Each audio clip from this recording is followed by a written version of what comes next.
तो बात करेंगे कर्क लगन वाले जातकों के लिए। कर्क लगन वालों के लिए ये रहेगा अगस्त का वीडियो। तो अगर आपका कर्क लगन है तो आप ये वीडियो पूरा देख सकते हैं। यहाँ पे आपका ये लगन चार्ट ही नजर आ रहा है आपको स्क्रीन पे, और इस चार्ट में जो जो ग्रहों की प्लेसमेंट है वो आपको अगस्त के हिसाब से दिखाई गई। हालांकि कुछ प्लेसमेंट में बदलाव जरूर हो सकते हैं मंथ के मध्य में, लेकिन ऑलमोस्ट आपका यही गोचर में चार्ट रहेगा अगर आप अपना गोचर अपने चार्ट में अप्लाई करेंगे। सबसे पहले हम यहाँ गोचरीय स्थितियों पर विचार करेंगे। ये जो प्लेसमेंट आपको नजर आ रही है इनका जो गोचर है एग्जैक्टली कहाँ कहाँ होने वाला है और किस प्रकार से इनके रिजल्ट्स होने वाले हैं अगस्त के महीने में।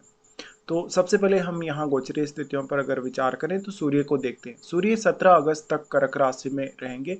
इसके बाद ये सिंह राशि में प्रवेश कर जाएंगे। बुध का गोचर होगा 5 अगस्त से कर्क राशि में, लेकिन फिर से ये अपना राशि परिवर्तन कर लेंगे और 22 अगस्त से सिंह राशि में प्रवेश कर जाएंगे।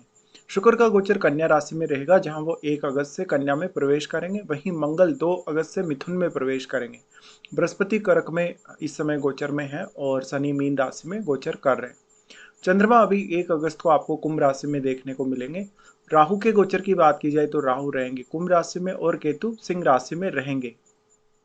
तो अब हम देखेंगे गोचर के हिसाब से आपके लिए ये जो ट्रांजिट है ओवरऑल इस मंथ का वो कैसा परिणाम देने वाला है। यहाँ हम सबसे पहले स्टार्टिंग करेंगे आपके लग्नेश चंद्रमा से। चंद्रमा आपके इस गोचर में सबसे पहले आपको मंथ की स्टार्टिंग में अष्टम भाव में देखने को मिलेंगे, जहाँ पर वो राहु के साथ स्थित रहेंगे।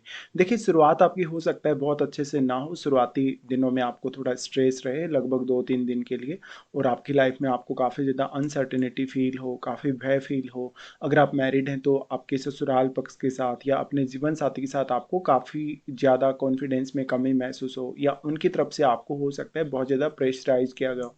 अगर उनके साथ आपका कोई पार्टनरशिप चल रहा है, कोई भी उनके साथ आपका लेन देन है, कोई भी प्रकार का आप उनके साथ मिलकर बिजनेस कर रहे हैं, तो काफ़ी सावधानी बरतें इन शुरुआती दिनों में कोई भी निर्णय लेने के लिए। चंद्रमा उसके बाद से यहाँ से अपना राशि परिवर्तन कर लेंगे और शनि के पास चले जाएंगे। शनि के साथ चंद्रमा जाने के बाद भी उतनी ज़्यादा कंफर्टेबल स्थिति होगी नहीं। अचानक यहाँ भी कोई आपको यात्रा करनी पड़ सकती है, स्पेशली ये यात्रा आपके कैरियर पर्पज के लिए हो सकती है। चंद्रमा का आपके यहाँ 9th हाउस में आना, हालांकि यहाँ पे गुरु का खुद का एस्पेक्ट भी है, लेकिन क्योंकि चंद्रमा काफ़ी ज़्यादा शुभ है और वो शनि से काफ़ी ज़्यादा यहाँ प्रभावित होंगे, ऐसी स्थिति में निश्चित तौर पे आपके लिए थोड़ा सा जो निर्णय लेने की प्रक्रिया वो डिफिकल्ट रहेगी। कोई भी बड़ा निर्णय, कोई भी महत्वपूर्ण निर्णय आपको लाइफ में लेना है तो थोड़ी सी सावधानी बरतें। यहाँ पे फिर चंद्रमा आ जाते हैं आपके 10th हाउस में। 10th हाउस में लगभग इनकी जो स्थिति बनेगी वो 5 और 6 तारीख के आसपास की बनेगी। 5 और 6 तारीख के आसपास आपको ये देखने को मिलेगा कि करियर पर आप थोड़ा ज़्यादा कहीं ना कहीं फोकस करेंगे और थोड़ा करियर के बारे में ज़्यादा चिंतित देखे जा सकते हैं। हालांकि फायरी साइन में चंद्रमा आ रहे हैं तो आपको कुछ करने, कुछ लाइफ में पाने के प्रति प्रेरित जरूर करेंगे। फिर चंद्रमा लाभ स्थान में होंगे। लाभ स्थान में लगभग इनकी स्थिति होगी 7 और 8 तारीख के आसपास। ये समय आपके लिए सबसे ज़्यादा अच्छा रहेगा और इस समय आपको कुछ इनकम वगैरह मिलने, कुछ धन वगैरह मिलने, या आपका कोई भी ऐसी बड़ी इच्छा जो कि पूरी हो गई हो, ऐसे आपको न्यूज मिल सकती है। तो चंद्रमा का गोचर आपके लिए कुछ इस प्रकार से स्टार्टिंग में रहेगा। उसके बाद यहाँ पे विचार करते हैं सूर्य पे। सूर्य आपके सेकंड हाउस के लॉर्ड हैं और सूर्य स्टार्टिंग में गोचर में लगन में ही रहेंगे। लगन में सूर्य सबसे ज़्यादा बेटर पोजीशन पे रहेंगे इस मंथ में अगर देखा जाए उनके गोचर के हिसाब से, क्योंकि 17 अगस्त तक यहाँ कर्क राशि में ही आपके सूर्य रहने वाले हैं, जो कि आपके कैरियर, आपकी ओवरऑल लाइफ के लिए काफ़ी अच्छी स्थिति है। अगर आपका कोई बड़े पद पे अगर काम है, जैसे आप कोई प्रशासनिक अधिकारी हैं, किसी सरकारी सेवा में हैं, या किसी ऐसे पद के लिए आप ट्राई कर रहे हैं, कोशिश कर रहे हैं, तो ये आपके लिए जो शुरुआती समय है 17 अगस्त तक का वो काफ़ी इंपॉर्टेंट हो सकता है। कैरियर रिलेटेड कोई भी आपको फैसला लेना है, अपने बिजनेस रिलेटेड या अपने इंडिविजुअल रूप से भी आपको कोई भी फैसला लेना हो, तो क्योंकि सूर्य यहाँ गुरु को भी प्रभावित करेंगे और बुध को भी काफ़ी ज़्यादा प्रभावित करेंगे। अब सूर्य आपकी अर्निंग्स और आपके नेम फेम के लिए भी काफ़ी अच्छे माने जा सकते हैं, क्योंकि वो सेकंड हाउस के लॉर्ड हैं। फिर वो अपने घर में आ जाएंगे। अपने घर में इनका जो गोचर होगा वो होगा लगभग 17 के बाद में। तो 17 तक जो इनकी सूर्य की दृष्टि पड़ रही है आपके सप्तम घर पे, यहाँ आपको अपने पार्टनर के साथ थोड़ी सावधानी बरतनी होगी, क्योंकि सूर्य का दृष्टि यहाँ रहेगा। तो आपका पार्टनर के साथ थोड़ा मतभेद हो सकता है, किसी बात को लेके आपके और उनके बीच में अनबन हो सकती है। सूर्य लेकिन कैरियर के लिए काफी अच्छा है। सूर्य आप में लीडरशिप के गुण भी डेवलप करेगा। उसके बाद सूर्य जा रहे हैं सेकंड हाउस में। सेकंड हाउस में जाने के बाद आपके आर्थिक पक्ष को लेकर आप ज्यादा चिंतित हो सकते हैं। आपके धन संबंधी मामलों में आपको थोड़ा सा बदलाव या कुछ उथल पुथल देखने को मिल सकती है।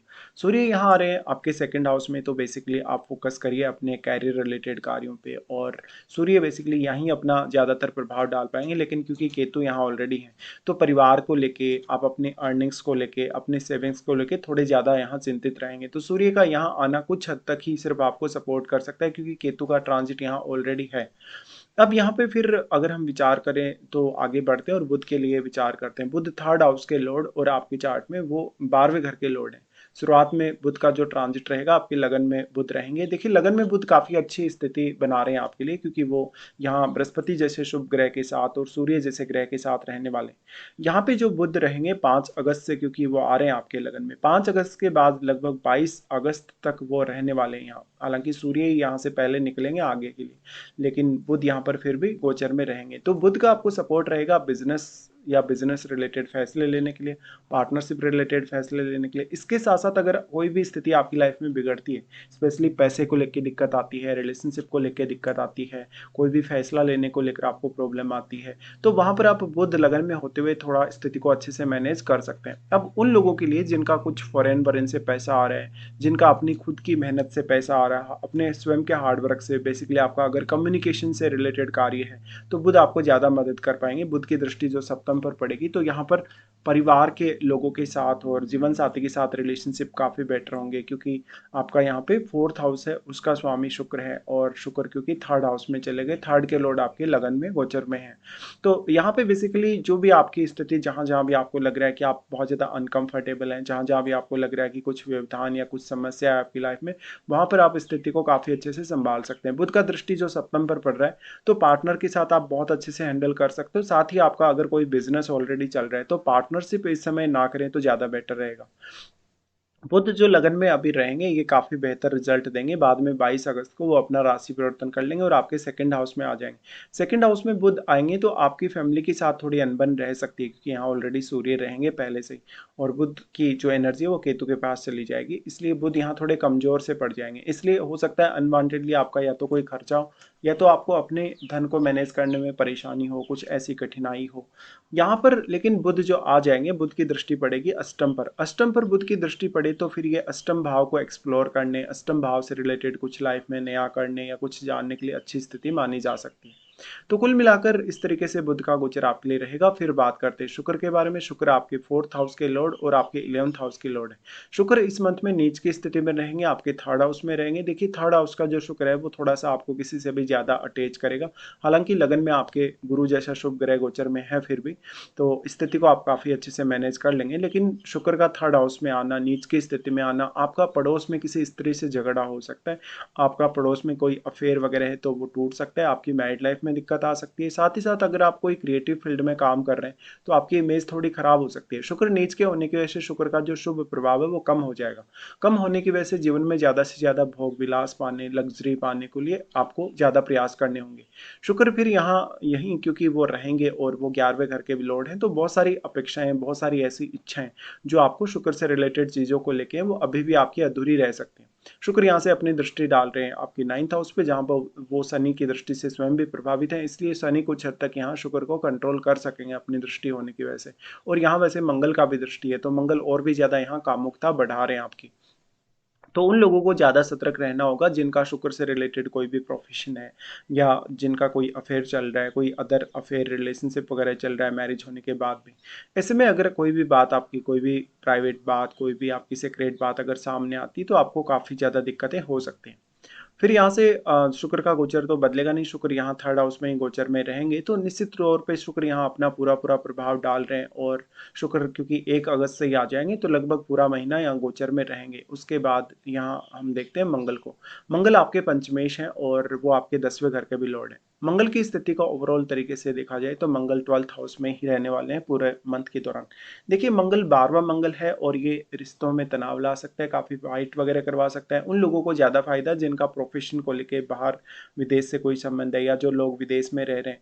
यहाँ पे मंगल पंचमेश है, पंचमेश होने की वजह से इस बात की काफी ज्यादा संभावना कि आप अपनी संतान के पर्पज से या अपनी खुद के एजुकेशन के पर्पज से भी विदेश इस समय जा सकते हैं। लेकिन 12वें घर का मंगल है तो आपकी बेडरूम की लाइफ को सबसे ज्यादा इम्पेक्ट करेगा। वो लोगों को मंगल काफ़ी सहायता करेगा, जिनका नाइट का भी रूटीन रहता है या जो नाइट में भी कोई काम वगैरह करते हैं, ऑफिस वगैरह में जो काम करते हैं। मंगल यहाँ पे देखिए 10th हाउस के लॉर्ड होने की वजह से और पंचमेश होने की वजह से आपकी अपेक्षाओं को काफ़ी ज़्यादा बढ़ा देंगे, स्पेशली कैरियर वगैरह को लेकर। मंगल सबसे पहले दृष्टि डाल रहे हैं अपने 3rd हाउस पे, तो वो शुक्र को प्रभावित कर रहे हैं। मंगल की दृष्टि 3rd हाउस पे आ गई तो आपकी कामुकता में वृद्धि होगी। आपको शुक्र से रिलेटेड पाने के लिए जो जो मतलब शुक्र से रिलेटेड चीज़ें पाने के लिए जो मंगल का सपोर्ट है वो यहाँ जरूर मिल रहा है। लेकिन यहाँ आपका कोई अफेयर है, किसी से कोई रिलेशनशिप है, तो वहाँ पर आप थोड़े ज़्यादा अटैच्ड नजर आएंगे 12वें घर में मंगल के होते हुए। बट यहाँ आपको लड़ाई झगड़े से भी काफ़ी ज़्यादा सावधानी रखनी होगी। अब लेकिन शुक्र आपका जो जन्म के समय का शुक्र है आपके चार्ट में वो कैसा प्लेस्ड है वो देखना भी आपको काफ़ी जरूरी है। फिर यहाँ शुक्र हैं तो निश्चित तौर पे मंगल का प्रभाव तो इनके लिए ऐसा ही काम करेगा। फिर मंगल दृष्टि डाल रहे हैं आपके 6ठे घर पे और आपके 7वें घर पे। यहाँ 6ठे घर के लिए मंगल सबसे ज़्यादा सपोर्टिव होंगे, क्योंकि इस समय आपका 6ठे घर का स्वामी जो बृहस्पति है वो उच्च की स्थिति में लगन में ही है। इसलिए मंगल यहाँ सबसे ज़्यादा आपको सपोर्ट करेंगे और वो यहाँ आपको काफ़ी अच्छी प्रोटेक्शन देंगे। तो जिन लोगों को अपने वर्क प्लेस पे दिक्कतें आ रही हैं, जो लोग अपने वर्क प्लेस पे काम करते हुए कंफर्टेबल नहीं है, जिनका अपने बॉस के साथ कुछ इश्यू चल रहा है, कुछ कलीग्स के साथ अगर इश्यू चल रहा है, तो मंगल का सपोर्ट यहाँ आपको जरूर है। ऐसे में इस समय आप कोई भी कंपटीशन को अच्छे से फाइट कर सकते हैं, कोई बड़ी नौकरी वगैरह के लिए ट्राई कर सकते हैं, किसी प्रशासनिक पद के लिए आप ट्राई कर सकते हैं। मंगल का दृष्टि फिर आ जाता है आपके 7वें घर पर, जहां पर आपको पार्टनर के साथ काफी ज्यादा इश्यूज हो सकते हैं, इवन लड़ाई झगड़ा और पार्टनर को लेकर चाहत भी आपकी काफी ज्यादा बढ़ जाएगी। ऐसे समय में पुरुषों को ज्यादा लड़ाई झगड़ों का सामना करना पड़ेगा। अगर आपकी मैरिड लाइफ में ऑलरेडी इश्यू चल रहा है, अगर आपका डिवोर्स जैसा कुछ मामला चल रहा है, किसी से कोई विवाद चल रहा है, तो आपको विशेष सावधानी बरतनी होगी। अब यहाँ पे क्योंकि मंगल आपके 3rd हाउस को भी काफी एक्टिवेट कर रहे हैं, आपके यहाँ पे वो 6ठे घर को भी काफी एक्टिवेट कर रहे हैं और 7वें घर को भी, तो इन भाव में जो बैठे हुए प्लैनेट्स हैं आपके जन्म के समय के चार्ट में वो काफी प्रभावित होंगे और वो प्लैनेट भी यहाँ काफी ज्यादा एक्टिवेट होकर अपना प्रभाव दिखाना शुरू कर देंगे।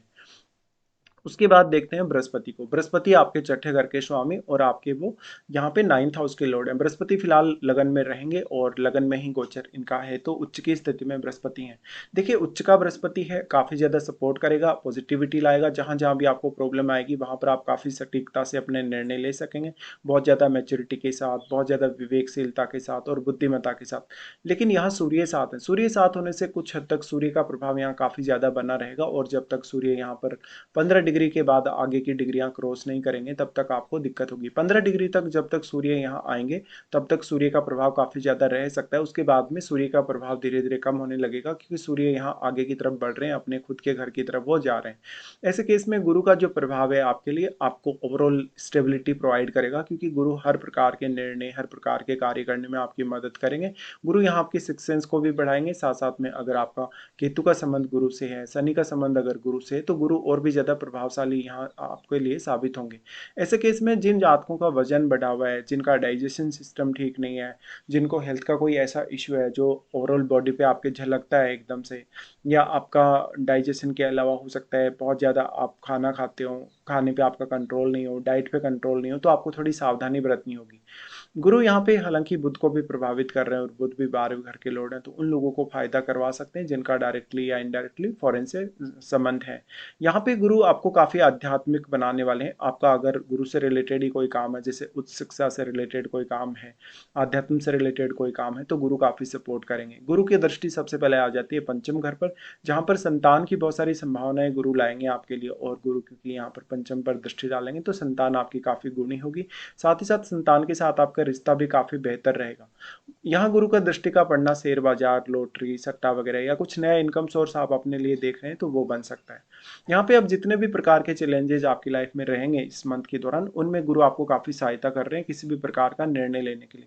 गुरु का दृष्टि फिर आपके 7म पे होगा। 7म में बैठा हुआ ग्रह भी यहाँ पर गुरु की शुभ दृष्टि से प्रभावित जरूर होगा, लेकिन क्योंकि आपको जो प्रॉब्लम होगी वो गुरु की दृष्टि की वजह से नहीं होगी, बल्कि आपको सूर्य और बुध की जो साथ में दृष्टि पड़ रही है 7म घर पे, तो पार्टनर के साथ थोड़े बहुत आपको कुछ इश्यूज हो सकते हैं। फिर गुरु का दृष्टि आ जाता है शनि पर। शनि जो कि आपके 9th हाउस में बैठे हैं। अब शनि का प्रभाव या शनि का परिणाम गुरु की दृष्टि की वजह से काफी बेटर आपको नजर आएगा। ऐसा गुरु आपको एक लंबा टूर दे सकता है, इवन विदेश यात्रा दे सकता है और हायर स्टडीज के लिए भी गुरु काफी सपोर्ट कर सकता है। उसके बाद यहाँ देखते हैं शनि की स्थिति को। शनि वैसे अभी काफ़ी समय से मीन राशि में गोचर में है, सप्तमेश और आपके चार्ट में अष्टमेश है। देखिए शनि की स्थिति यहाँ है तो शनि बेसिकली आपको आध्यात्म की तरफ लेकर जाने वाले हैं। शनि आपको काफ़ी ज़्यादा हार्ड वर्क करने के लिए प्रेरित करने वाले हैं। शनि की इस स्थिति की वजह से मेजरली अगर आपका ऑलरेडी फॉरेन से कुछ कनेक्शन है अपने प्रोफेशन वगैरह को लेके, अपने बिजनेस वगैरह को लेके, तो स्थिति काफ़ी अच्छी रहेगी। शनि यहाँ आपको ज़्यादा से ज़्यादा प्रेरणा दे रहे हैं और काफ़ी रिस्पॉन्सिबल भी बना रहे हैं। दूसरी तरफ जो मीन राशि का शनि है वो आध्यात्म की तरफ थोड़ा ज़्यादा झुकाव देता है। शनि सबसे पहले प्रभाव डाल रहे हैं आपके 11वें घर पे, जहाँ पर वो अर्निंग के कुछ नए सोर्सेज आपको बनाने या कुछ नए लोगों से जुड़ने की संभावना लाते हैं। साथ ही साथ आपका दूसरों के प्रति जो रवैया रहेगा वो थोड़ा बहुत ज़्यादा डेडिकेशन वाला सा रहेगा। ऐसे में आप दूसरों को काफ़ी अच्छे से सपोर्ट कर सकेंगे। शनि का दृष्टि जो 11th हाउस पे पड़ रहा है और क्योंकि शुक्र इस समय नीच की स्थिति में है तो यहाँ शनि थोड़ा सा आपको आपकी जो अपेक्षा है उनके मामले में थोड़ा सा स्टेबिलिटी प्रोवाइड करेंगे। शनि का दृष्टि फिर आ जाता है थर्ड हाउस पे। थर्ड हाउस पे अब नीच का शुक्र है तो नीच के शुक्र के प्रभाव को शनि काफ़ी ज़्यादा बैलेंस में ला देंगे। फिर शनि का यहाँ पे दृष्टि आ जाएगा सिक्स्थ हाउस पे। सिक्स्थ हाउस पे ऑलरेडी अगर देखा जाए तो यहाँ पर क्योंकि मंगल का दृष्टि है इसलिए मंगल सिक्स्थ हाउस को काफ़ी एक्टिवेट कर रहे हैं, बट शनि का दृष्टि आपको थोड़ी यहाँ स्टेबिलिटी प्रोवाइड करेगा। साथ ही आपको कार्यस्थल पे ज़्यादा से ज़्यादा मेहनत करने, ईमानदारी से काम करने के लिए प्रेरित करेगा। तो हमने यहाँ पर लगभग सभी ग्रहों के बारे में डिस्कशन किया। अब राहु और केतु के बारे में इस वीडियो में हम कोई भी डिस्कशन नहीं करेंगे। ऑलरेडी इनका पहले काफ़ी बार डिस्कशन हो चुका है, हालांकि इनके गोचर में अभी भी कोई बदलाव हुआ नहीं। तो अब हम देख लेते हैं कर्क लगन वालों के लिए कौन कौन से इस मंथ में अच्छे दिन है, कौन कौन से आपके लिए कुछ खराब दिन भी आने वाले हैं। सबसे पहले अच्छे दिनों की बात करें कर्क लगन वालों के लिए तो 4 से 8 तारीख तक, 11 12 और 17 से 19 तारीख तक ये दिन आपके लिए काफ़ी बेटर है। अगर आपका कोई भी ऐसा काम है जो नहीं बन रहा, किसी भी काम में आपको बार बार प्रयास करना पड़ रहा है, बार बार आपको मेहनत करनी पड़ रही है, तो ये दिन कुछ ऐसे हैं जहाँ पर आप उन कार्यों को यहाँ प्लान कर सकते हैं इन दिनों में करने के लिए। उसके बाद कौन कौन से ऐसे दिन हैं आपके लिए जो जहाँ कुछ आपको प्रॉब्लम होगी, कुछ मेजर आपको इश्यूज आएंगे। जैसे यहाँ चंद्रमा का गोचर जो धनु में होगा तो 22 से 24 तारीख तक ऐसी स्थिति बन रही है जहाँ पर आप कार्य करते हुए बहुत ज़्यादा कंफर्टेबल नहीं होंगे, कोई ना कोई प्रॉब्लम, कोई ना कोई इश्यू आपको रहेगा। ऐसे केस में आपको ये सावधानी बरतनी चाहिए कि जो भी काम आप कर रहे हैं उस पर पूरा पूरा आप फोकस रखें। चंद्रमा का गोचर जब एक्वेरियस में होगा तो यहाँ ये 1 तारीख, 27 और 28 तारीख को रहेंगे। यहाँ आपके लिए सबसे ज़्यादा चुनौती रहेगी क्योंकि राहु का ऑलरेडी गोचर यहाँ है तो थोड़ा सा कन्फ्यूजन रहेगा। थोड़ा सा आपको अपने आप को मानसिक तौर पे स्टेबल करना होगा और मन में काफ़ी भ्रम जैसी स्थिति रहेगी। तो इससे आपको ज़्यादा प्रयास करने पड़ सकते हैं किसी भी पर्टिकुलर कार्य के लिए। चंद्रमा का गोचर फिर जब मिथुन में होगा तो 9 और 10 को ऐसी स्थिति बनेगी। 9 और 10 को स्पेशली आपको अपनी मेहनत पे, अपने हार्डवर्क पे टिका हुआ रहना पड़ेगा। यहाँ पर चंद्रमा आ रहे हैं तो आपका कोई बहुत बड़ा खर्चा हो सकता है, आपका कॉन्फिडेंस काफ़ी डाउन हो सकता है। 9 और 10 को कोई बहुत बड़ा फैसला अपनी लाइफ में लेना चाहते हैं तो आपको काफ़ी ज़्यादा प्रॉब्लम हो सकती है। तो ये कुछ आपके लिए प्रॉब्लमेटिक दिन है। तो फिलहाल हमने यहाँ पे पूरा डिस्कशन किया। फिलहाल आपको वीडियो देखने के लिए धन्यवाद।